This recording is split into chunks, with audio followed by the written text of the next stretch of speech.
particularly adult survivors of childhood sexual abuse, are often or are at high risk of re-victimization in adulthood. So people who have already survived sexual abuse in childhood are something like 4 times as likely to be victims in adulthood than people who have not been victimized in childhood.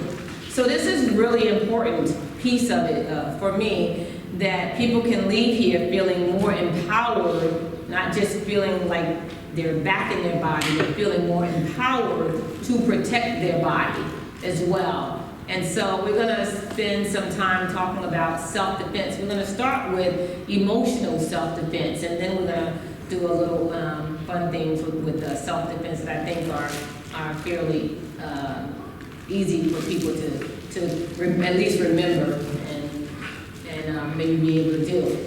So we already talked about what happens when you're not in your body. We already talked about taking care of your body enough that you feel confident about at least the effort to take care of it and to protect it. So we're going to talk about then what does that mean once you know that it needs protecting. And so when you're talking about protecting your body, it's a mental thing first. You have to mentally get there before you can physically enact it.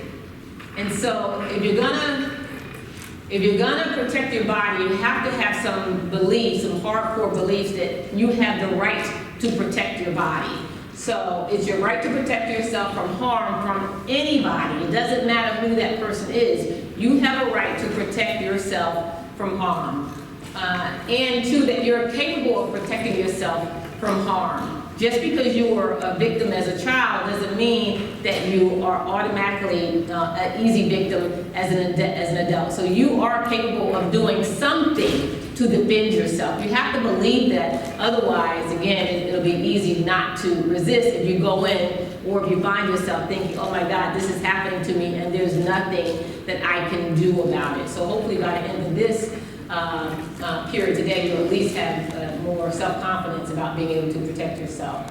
And remember that protecting yourself is way more important than being kind, maintaining relationships, being ladylike, reasonable, or even following the law. Okay? And so many times we talk about following scripts, or we talk about this fear of rejection or fear of abandonment, and so we put that above defending ourselves. One of the harsh realities for me in terms of, and I think other survivors too, part of the guilt and shame oftentimes come from the fact that we didn't do what we thought was enough to defend ourselves, because probably by the time, at least I know in my case, by the time the third violator got to me, it was sort of like, what's the point, right? And so many of us find that it's like, what's the point? Here we go again, as opposed to, and people don't understand that irony, you know, some people will say, well, how could this happen to you 3 times or 4 times? Like, well, don't you learn? No, you don't learn until someone says, hey, you know what? You really don't have to put up with this anymore. And it's like a light bulb goes off in your mind, but that's part of what we deal with as survivors, is getting over the fact that we did what we knew to do at the time. And being a victim actually makes you more vulnerable to being a victim, not less vulnerable, which is what people think. Well, how could that happen? Well, if it happened 3 times, you must have wanted it. No. Right? And so really being able to understand that protecting yourself is more important than any of those other things. Okay. So protection starts, again, with the environment and the things that we do. Body language is one of the most important non-physical things that you could do to protect yourself.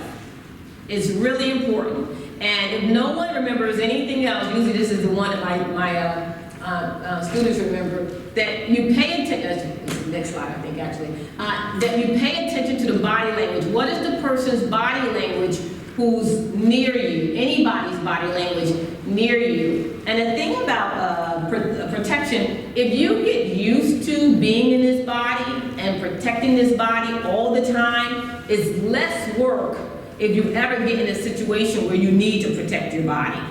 And so when we walk around knowing that we should always be aware of our personal space, then, but again, that requires us to be in our body, right? And so when we do, we pay attention to what's happening with our body and what's happening to other people's bodies. And so oftentimes, these are the little things that survivors miss, because some of us are not real good with these social cues, so we don't always pay attention because the voices are so busy or there's so much anxiety. We can't tell the difference between the anxiety that's always there and the anxiety that feels slightly different from this person being in our environment, right? And so it requires us to pay attention, but just observing what is their body language. Always know, in general, where people's hands are. Now, you don't need to be under threat to do this. You can start doing this now. Like, look at your table. Look, where are these people's hands, right? If you sit, right, if you're sitting with the people the whole day, and you're sitting with someone who keeps their hands under the desk the entire day, they have not moved, then that's some body language that tells you something, right? And it's not harm here, it's not any danger, but it's body language. And so we just get used to noticing what are people's body language, not trying to determine if everybody in the world is good or bad, simply noticing people's body language. If you're walking towards someone and they back up, that means you're getting too close, right?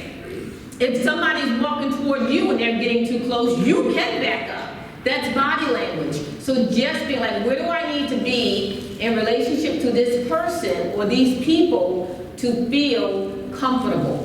And then I can create that level of comfort based on I'm in my body, I feel my body, I know what does and does not feel comfortable for me. I'm not comfortable with this position that this person has, and then I do something about it. Okay. Oops.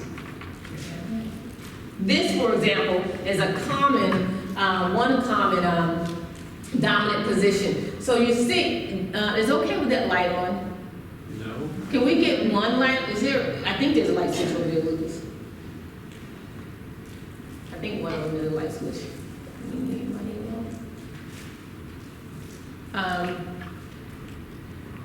That was working. That was working. It was dimming. Yeah, hold it down. There we go. Yeah, perfect, perfect. Okay, thanks. So in here you see, for example, you can see the difference. So in an unprepared, what's the problem with what's going on in an unprepared position? The unprepared position, she's sitting back and he's leaning forward. So he's over her, and he's basically blocking her space to be able to get up or move her position very well. So she's not in a dominant position.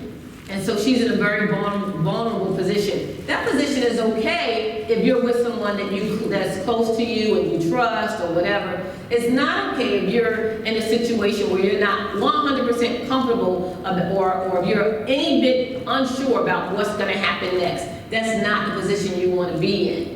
So you simply want to move forward or be in the same position. The other thing, similar to this, oftentimes, particularly if you're out in public somewhere at a bar or whatever, you'll see people come and start conversations and stand over you. But one of the things I always teach is never let someone talk to you while you're sitting down and they're standing up.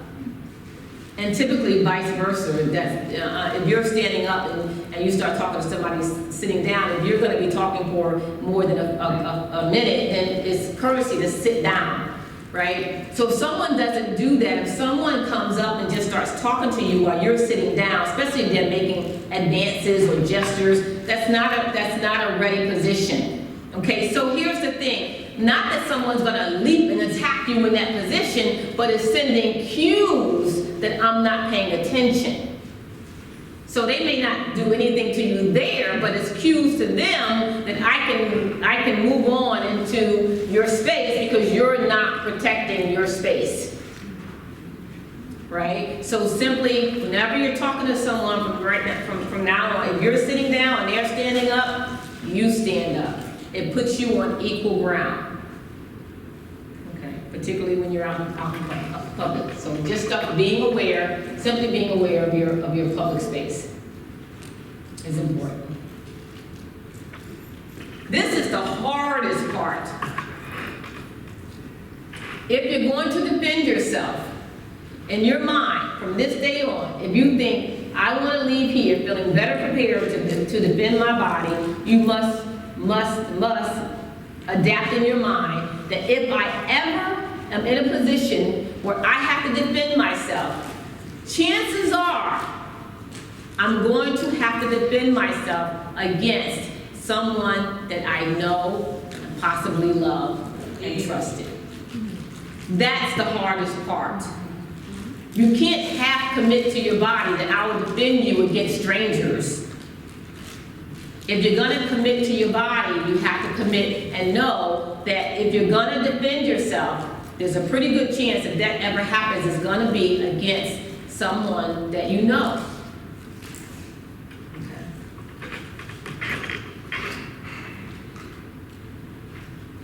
So, here's some rules for good measure. The psychology of defense. Never fight a fight, of course, unless you need to. That's really important. If you can leave the situation, leave the situation. And leave the situation as early as the first symptom or first sign. So sometimes people go on with the situation thinking that if it gets worse, I'm going to. And as soon as you say if it gets worse, leave. Like, don't wait for the if, right? The more distance you can get, the sooner you can get it, the less likely you will be to have to defend yourself, right? Don't test the waters. You don't need to stand around and see if somebody's gonna mistreat you. You don't need to wait and see that. Trust your instincts and get out of there, get away, that sort of stuff, okay? So because you don't want to fight, you don't want to find yourself in a position of fighting, because in a fight you can get hurt, right? Even if you win, you can get hurt. So you want to try to avoid that at all times. Surprise is the best element, is really important, because what you have to understand is people who harm people typically have a pattern of harming people. So if someone is instigating something with you, chances are they've done it before. That means they have practice, right? And now they're gonna practice on you. So keep in mind. So the only chance that you have is the element of surprise. Because they feel comfortable with what they have practiced, that means they have already predicted what you're gonna do. Because you're gonna do, their prediction, is what their other victims have done. So the element of surprise is the best thing. So we don't say, hey, stop, I know Taekwondo. No, you want the element of surprise. All right? So surprise them with something. Maybe you surprise them with some mace that she has over there, or a whistle, or whatever, right? So you want the element of surprise. You don't say, hey, I got some mace, get back. You want to surprise them with it, right? Don't play by the rules. Again, these people have practice. People who hurt have practice, and they are not playing by rules. So when we start trying to play by the rules, rules like I want to be polite, then we're going to lose. We don't have to be polite when we're trying to defend ourselves.